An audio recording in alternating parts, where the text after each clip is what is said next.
Hello and welcome to a new episode of In Focus from the House of Sports Circle. Today's guest has seen it all, the struggles of making it as a professional tennis player in India, the highs of winning big at the international stage, and the low of a career threatening injury as well. So let's welcome Mr. Vishnu Vardhan and find out about his story, his achievements, and the strong mentality that has served him very well over the years. Watch the video till the end to find out his take about this inverted reward system we have in place in India for sports people. Let's go. So, ladies and gentlemen, Mr. Vishnu Vardhan, welcome, sir. Welcome to In Focus, and thank you for Thank you so much. Happy to be here. your time. So, without wasting a lot of time, let's just get into it. I want to take you back to the very beginning. How did tennis happen? As in, was it more of a sport that you were interested in already and then started playing, or it happened the other way around? It was tennis happened to me by chance. So post school, I didn't really have much to do, and I was a pretty active kid, and really pestering my parents that I'm really getting bored, and there were not too many kids in my apartment to play with. So my parents tried to put me in various sports. They tried basketball, cricket, and they even tried singing, dancing, but it fortunately didn't work out. One of my very close friends was playing tennis recreationally, so that's how I started playing. And in a year of me joining the sport, the coach felt that I had some kind of a special talent or a skill, for the game. That's when he identified and told my dad, and then my dad took the interest for this game. So, you spoke about how you were a very active kid on the whole. How was your childhood in general? Like, were you more towards like the studies bent of things, or were you more interested in the extracurricular side of things? So for me, not really. I mean, I was a studious kid, not nerdy, but had a good group of friends growing up in school, very close to them, and I'm still in touch with them even now. And my dad, once he saw me play the sport and heard from my first coach that I have some special skill or a talent, then he was very enthusiastic because no one in our family played any kind of sport, and he felt it will be a good opportunity to give this a try. And my mother was very focused that I complete my education on time, don't really miss a lot of classes. So that way, I think they found a balance. And my dad always carried a very strong personality. So if he decides something, then we kind of abide by it. And initially, it was not like exactly forced. I liked playing it, but my dad was very enthusiastic, and sometimes I felt it's okay to take few days off, but for my dad it was not like that. It wasn't forced as such, but there was a very strong involvement of my dad into the sport. I think it was more a case of if you're doing something, do it properly, give it your all. That's exactly. So if you do it right, don't be half-hearted. And I feel nowadays maybe the parents are not so strong, or they get too forceful to their kids. Yeah. Put a lot of pressure, or the kid is like, okay, today he picks up basketball, tomorrow he picks up tennis, and the parent are like, "Haan, jo man kar raha hai, karo beta," So True. I think my dad probably found the right balance, so that he inculcated the passion for the sport, and even today I play just because I love playing tennis. Yeah. Were there other sports in the fray in the early days? No, just completely only tennis. So it was literally morning, wake up, go for fitness, school, come back from school, go to tennis court every single day. So there were no days off in tennis. There were days off in school. We figured out a way. My school principal was very supportive. This was back in the 90s, where sports wasn't recognized it was just an extracurricular activity. We're still fighting very hard for it, but my school principal, she was very supportive when I was playing the nationals and everything. So she's like, "You won't leave from school, it will be organized." My friends were very helpful in helping me out with notes. My mom was very persuasive, making sure that I study and score decent grades in schools, and my dad was constantly supporting for tennis. That's really nice. I mean, to have that sort of a support system, like a lot of athletes don't actually get that, so I have to get past that. That's a really good way to start off things. So once you got off into things proper, and once you got into proper coaching and everything, how was it coming up through the ranks? Because this, like you said, it's still the 90s, maybe even late 90s and early 2000s.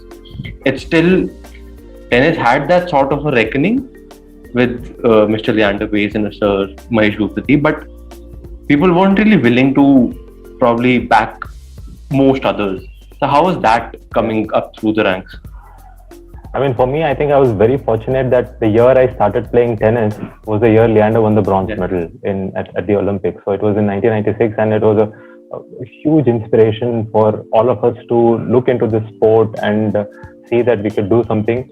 Maybe that is also a reason where for my dad also that okay, we have a role model in India, so let us see what the sport takes into. And my first coach who actually taught me how to hold the tennis racket, he put me on to my current coach, and in just about 7-8 months, he's like, this kid picked up the sport really quick, and he should move to Coach Nagaraj at the School of Power Tennis Academy. He's a really dedicated coach, and those days it was very difficult to get admission with Nagaraj sir, and very fortunate, and still today he's my coach, and we have an association of almost 25 years plus. So we've joined Nagaraj's academy, and it was all about discipline and a lot of work to be put in on daily basis. There was no set pathway that okay, this is what you need to do to move up the ranks or achieve your goals. But the only thing we believed, or my coach believed and still believes, is that you put in hours of work, you put in that hard work with the right intention, then the results will follow. And thankfully for me, that's always been there. Even today, I had a really long session, almost 3 hours on the court, and I could literally see my coach also sweating it out with me on court. So even today, we go by the same formula. Yes, it's become a little bit more scientific for me, and me and my coach, we have a lot of conversations on it. But yeah, growing up, it was a lot of work, and I'm very thankful that for me at the right times I could kind of show some performances that it gave my dad the confidence to pursue this sport. So as a sub-junior player, I won the under-14 nationals. I won the junior nationals in under 18 when I was 16 years old. So these things helped him pursue the sport for me. And then, like you said, junior nationals you won, and then obviously the Indian Junior Davis Cup team happened. How was that how was that moment of, okay, this is going international now? It was completely unexpected because we didn't really have the funds or the know-how to travel and play a circuit of tournaments to get a ranking. So I was not ranked in the top 10 in the country. Normally, the top 3 players who are ranked in the country are representing the nation, especially in the sub-junior category. So I was not ranked high enough because I was playing only the tournaments in South. And it was my first trip to Delhi, and it was the nationals, and I won the nationals. And I'm very thankful to my mentor, and he was also my Davis Cup captain, Mr. S.P. Mishra sir, who was at the selection committee at that time, and said, we should give this kid a chance to play the junior Davis Cup because he won the nationals, right? Even though the ranking is not there, we should take in the current performances of players because sometimes they don't have the funds or the know-how to travel for tournaments. So he put in that kind of a thought process into the selection committee, and since then there've been selections in the Davis Cup team or the Fed Cup team based on your current performance, not purely on the basis of your ranking. So that's how I was introduced into the team, and it was a great experience for me and for my parents also, the first international exposure. But having said that, a couple of years later, there was a decision to be made where coming from a traditional South Indian family, we had to choose between engineering or doctor. So this was the choice given to a kid when you finish your 12th. And I actually chose Maths and Science as my special stream in 11th and 12th. So the decision was to be made. My dad wasn't sure. He was on the fence. My mom was very sure that I need to be an engineer. But my coach convinced my dad that he certainly has a bright future and we need to take this shot. And I'm glad that they took that decision and put me into commerce stream and I could pursue the sport. I think the whole country is thankful to that moment at this point. So coming back to the 2010, the big one, the Asian Games where you won the doubles bronze and the mixed doubles silver. How was that on the whole? I mean, because at the end of the day, which is quite unfortunate, however many tournaments people might win along the way, these few tournaments are actually what spikes the Sure. visibility, so to speak. Sure.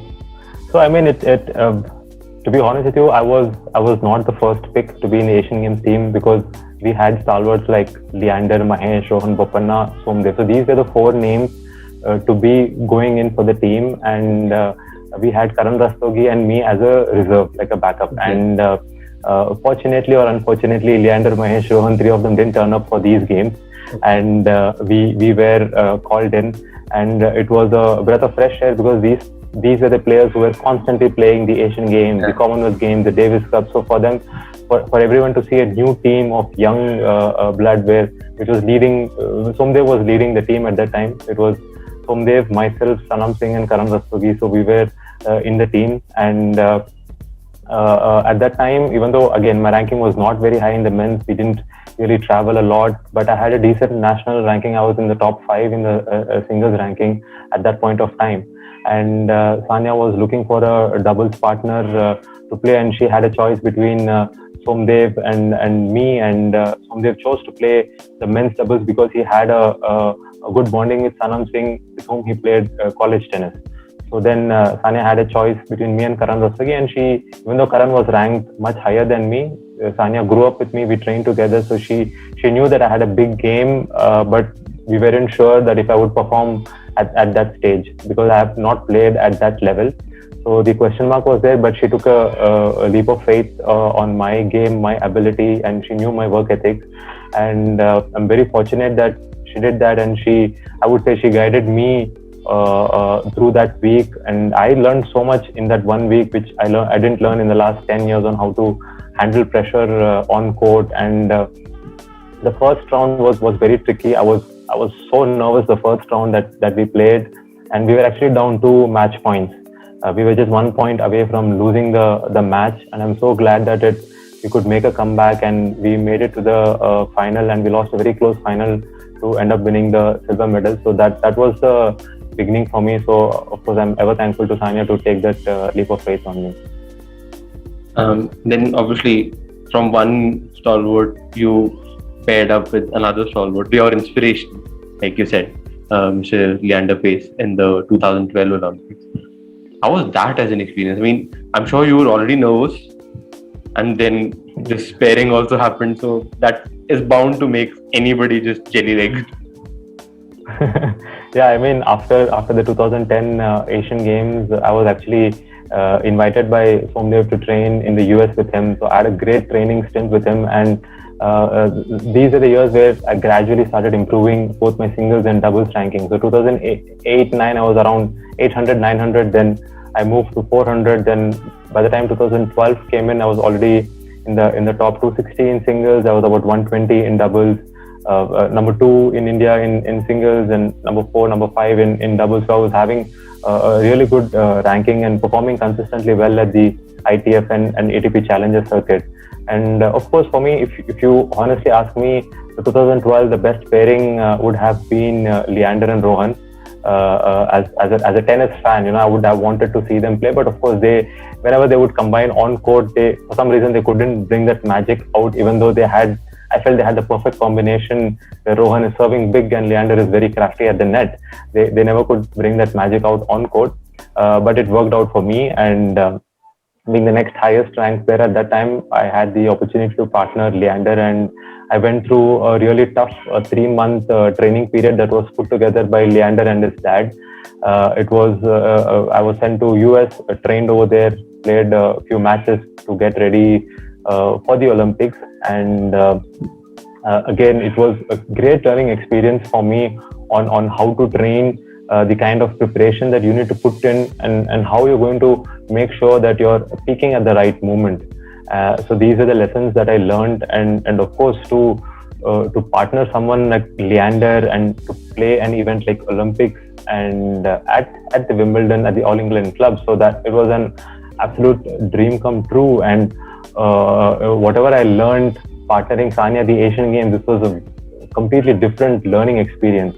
And I must say that players like Leander, Sania, Mahesh, they have some special quality in them to fight out. They love challenges on court. They want the ball to come to them. Sometimes I still remember those were the days when me and Leander we had the net, and I know that all the balls are coming to me, right? And I would just play that, just don't hit the ball to me. But it's the other way around when it's Sania or Leander, they want the ball. They thrive on challenges like that. And so that it was during the Olympics when I inculcated that kind of an attitude that, I really want this challenge, and it's a privilege to be challenged. And so that was my biggest learning experience at the Olympics. And we lost to the eventual silver medalist in a very close third set match, and very glad that I had that opportunity. And whatever I had learned in that Olympic experience of mine, I could use that in the later part of the year when I played Davis Cup for India against New Zealand and won both my singles and doubles match for the country. I'll probably go from that high to a slightly low point. Later that year, that big injury happened, and obviously at that time, I'm sure there must have been that one thought that why right now? I mean, things are picking up nicely right now. Why now? And it took a good 1.5 years for you to come back from that. What was going on? I mean, that was the best year for me in my career, where everything was going great, and that was a year where I could say that I literally led the Indian Davis Cup team, because Somdev also wasn't there. It was probably me and Yuki together that year that we beat a New Zealand team. So and I was starting to look as a very dependable player for both singles and doubles for the Indian Davis Cup team, and going ahead for the Asian Games and stuff like that. It was so unfortunate to have an injury, and it was tendonitis in both my knees, and I was trying different things to come back. I would get pain free, but in a year the pain would come back. So it was really frustrating. But now if I would look back, anything that I would have done differently, not really, because I didn't have that kind of a knowledge or support as well. Even though I had these glimpses of training sessions with great players, but I didn't have like constant support or the know-how, because the only thing I knew was, okay, just put in a lot of work. I didn't really take care of my body, especially playing both singles and doubles. I didn't really invest into traveling with a physio or a trainer to take care of my body, so that wasn't there. So it was a very tough learning experience for me. I lost almost 2 years of my time, and I was just playing catch up after that. That's quite sad, actually. But I wanted to ask about obviously the physical aspect of it all. You have to put in a lot in trying to recover from something like this. What about the mental aspect? I mean, for something like you said, that year was fantastic on a professional front. Yeah. To be able to overcome that mental this thing that happens then. Okay, why now? Why me? All of that. And was that the time you got into the meditation side of things as well? Yeah, it was around that time that I got much involved into those aspects of the mind. So initially it was a very selfish motive to start the meditation practices, but once I got a little bit more deeper into it, then I understood the real essence of it. Then up until then, tennis court was the entire life for me. There was nothing beyond the tennis court. But after getting involved in a beautiful practice of meditation, I understood that tennis is a small part of life, and everything is a learning aspect for you, and it's all a part of your journey, and you should start appreciating and enjoying the journey that you are a part of. Then my complete outlook changed. I started enjoying the sport even more, and it didn't really matter at what level I'm playing or against whom I'm playing.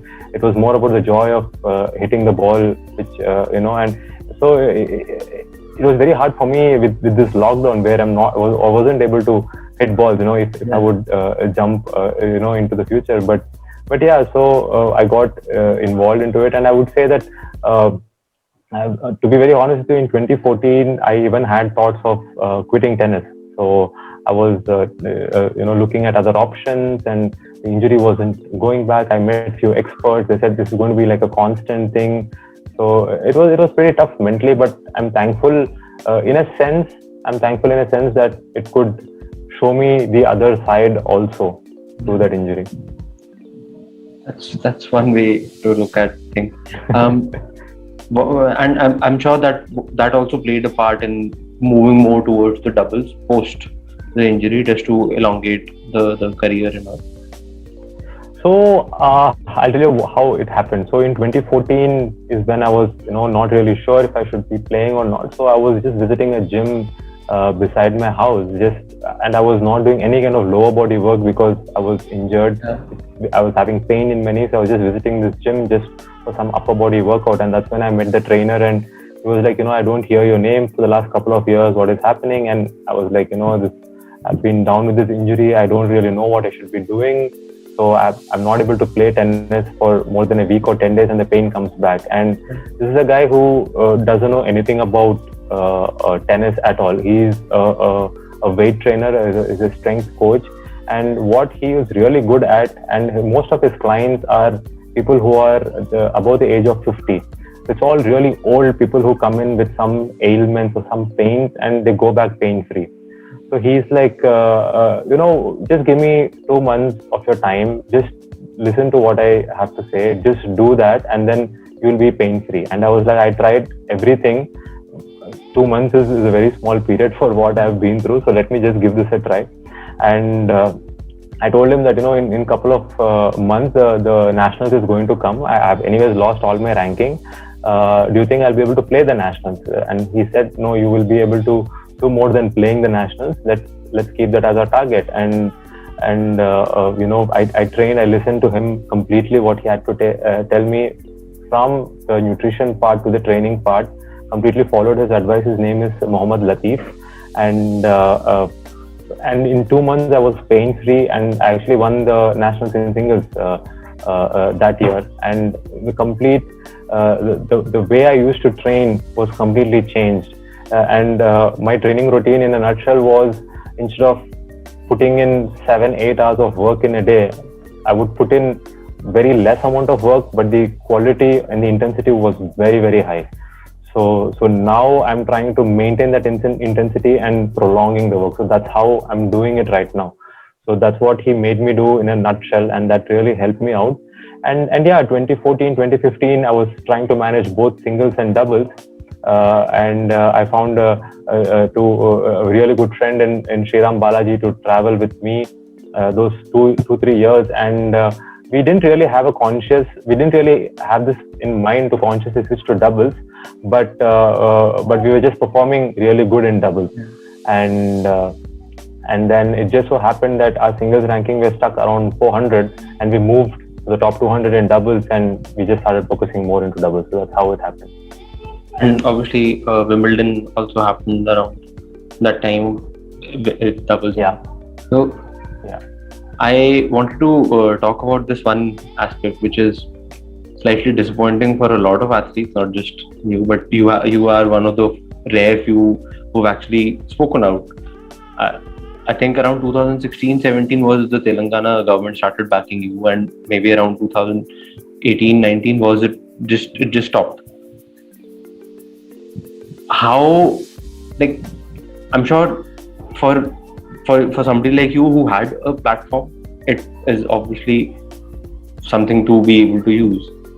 How heartbreaking is that in any case? I mean, for something like you're working towards something after Wimbledon, you know that okay, you'll be able to push on, and then this happens. So I'll just tell you I'm not someone who wants to point fingers, but I'll just state the facts, what has happened. So this was again in the year 2016, 2017, where me and Balaji, we decided that, we'll go and give this all into doubles. And I knew that it's not going to be an easy task because doubles require you to play about 30-35 tournaments in a year, and you need to be committed for that particular aspect, and it requires a lot of investment. So I tried to meet our state sports minister, and it was very hard to get through him. And I got to know through a contact that the chief minister's son, Shri K.T. Ramarao, he's a very dynamic person, and I should try to meet him. And the first meeting of him, he knew who I was. He knew my performances, even though he was not really handling the sports at the cabinet at that moment. But he was a very dynamic personality, and the only thing I told him was, this is my past, and I'm ranked around 250 right now in doubles, and I just need a support of 1 year, and I'm very confident that I'll play a Grand Slam. And he immediately sanctioned the support. Right? He's like, start with this small quantum of support, and then once I see the progress in your ranking, I'll initiate more support. And that was, you don't really see that kind of things happening in India for that. Okay, I'm telling you this is what I will do it, and can you support me? So that was very encouraging and inspiring, and I was in touch with him and his personal secretary as well. And with that support, I moved up in my rankings. Played the Wimbledon, and it was great. I tweeted him, he retweeted for me, stuff like that, and all happened. It was great. But again, unfortunately, the next year was the year of elections in the state, and during that year, everything is focused only on the elections, and the support which was given to me was not a structured support that, okay, your ranking is this and we will support you. It was more like it was kind of a one-off thing that, okay, we will support and we will see, but after that there was not really a follow-up. And I was in that stage where now I'm in the top 100. I just need a little bit more support so that I break into the top 60, so that I can, then I'm sustaining it by myself through what I make on the circuit. So that was a little tough for me. But having said that, I must have approached about not less than 1,000 companies and brands in my entire career, and the turnaround is not even 0.001%, for the support you receive. So yeah, that's quite, again, like I said, it's the unfortunate state of affairs in India right now. The last one and a half years, I'm sure it's just made that even worse, if not like for everybody, because I don't think you were able to even train for the first few months at least. No, now it's just about sport has become so elite right now that only if you have support you can travel, especially with COVID, the restrictions, the mandatory insurance that you have to take, the flight costs you have. There are so many things involved right now. It is not just booking a flight ticket and going and playing a tournament anymore. Yeah. So the logistics have changed completely, and that is the reason that for the last couple of years that not able to participate in any event, because I know the overheads are so high. It's so uncertain. You get tested positive, then for the next 2 weeks you have to fund yourself over there. So it's really risky right now. Yeah. And the whole treatment, and obviously you don't know, like it's not like you can travel with an entourage like you said, the elite. Yeah. So that obviously is. Yeah. So how was the last one and a half years without really participating? It's been tough, but on the bright side, I never really get time to spend with the family. So that's been really good, having quality time at home. And I always had this one bucket list for myself that once I'm done with my tennis, I will do these. I will read these books. I'll watch these movies. Okay. I will work on these ideas as startups. Stuff. You always have these lists, so I could kind of work on those lines. And since I'm home, I'm free. I'm also getting a little bit involved with the Telangana Tennis Association and offering my insights to them as a player to see what the federation can do or not do, and understand their shortcomings as well. That's a good way to get involved. But you mentioned movies. What are the best ones you've watched in the last 1 year? So I'm catching up with a lot of web series. Okay. And so I really liked Blacklist. That's top 5 for me as well. That actor is something else entirely. Yeah, exactly. So I think that would be the best I've come across. Yeah. So I'll I'll try to start moving towards wrapping up since we've already almost reached the time frame. Yeah. I wanted to talk more about the Indian tennis on the whole at this point, where like there are a lot more people, a lot more kids taking up tennis. There are a lot more academies starting up, but most of them aren't actually making it pro. Why do you think that is happening? Why do you think that step isn't being taken? See, it's a very broad question and so many reasons to it. But in general, I feel for tennis, there is no system or a structure in place set in India. So you have to create it as an individual for yourself, and that's really expensive to do it. To find really good facilities, really good coaching program, and then invest into tournaments. That is something that you have to do it by yourself. There is no national training center that offers great tennis coaching or is having really good facilities. At the same time, we don't have a lot of tournaments in India where you can participate. So these three are some of the main reasons that it's very difficult to turn pro.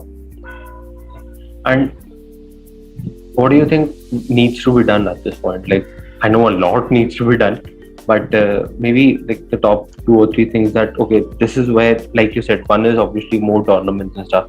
Do you think a more organized thing needs to come into place? Because like you said, it's very scattered right now. There's no know-how also as to how to develop yourself as a tennis professional. See, I would not say the government is not doing anything. Certainly they are doing stuff, but I feel the support that they have to render to the sportsmen needs to be more sport specific.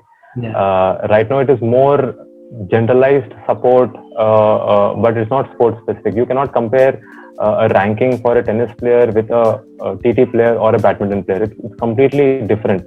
Yeah. I would be ranked 100 in tennis, which would be great. Maybe the equal to it, if I would put a matrix and jot down, maybe it's top 20 for badminton, maybe it's top 10 for TT, right? So I'm just giving you some numbers. Maybe I'm wrong, but that's how it is. But just because someone is ranked, okay, he's ranked higher in badminton, so I will give more support to him versus tennis, that does not really make sense. So I think that has to be changed. Apart from that, yes, I mean, we need to have a lot of tournaments in India across levels, starting from grassroots till the international events.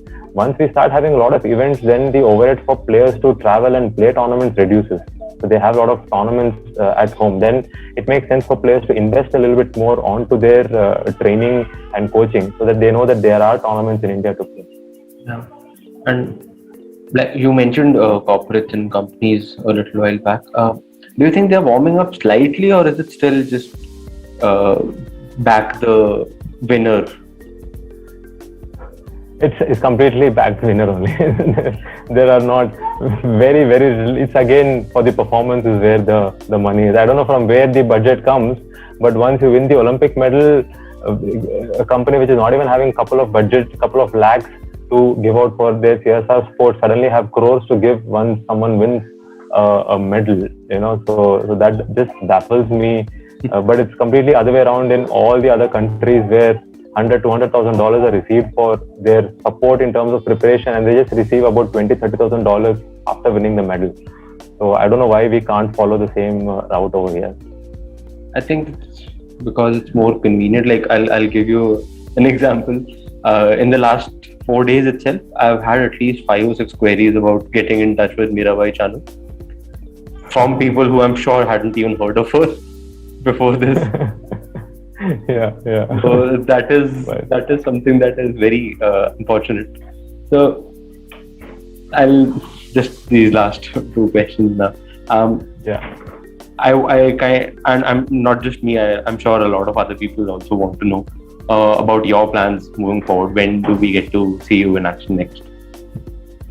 I'm hoping end of this year for sure. I'll be starting the national circuit because I haven't played enough matches, so I don't want to burn a lot of money traveling abroad at this moment. So I want to get in some matches. So I would start with some domestic tournaments end of this year, and hopefully October, November, if we have no international events in India, then I would travel for a couple of months. But the ideal situation would be that from Jan of next year, I'm getting back to full schedule, given that the situation globally is better. I really hope that happens. And just one last parting note. Your advice for a young kid trying to make it in tennis. I've always told this that tennis is a game of persistence. You've got to be really, really persistent with your approach. And if you're doing everything right training, right fitness, right nutrition, everything you're doing absolutely right to your conscious, then maybe, only then maybe there is a chance that you can improve, and the improvement is very, very, very small. So that is one thing. So you've got to be really persistent. I know so many people who have quit the sport of tennis very early, and I feel if they would have continued, they would have been really good players. But for many reasons, they lost, continuing the sport. So just got to be very patient with the game of tennis. Okay. I hope any kid out there watching this takes heed of that. Thank you so much. Thank you so much, Vishnu sir, for being a Thank you so much. And I hope we can do this in a lot more detail sometime soon. Perfect. Sounds good. Thank you.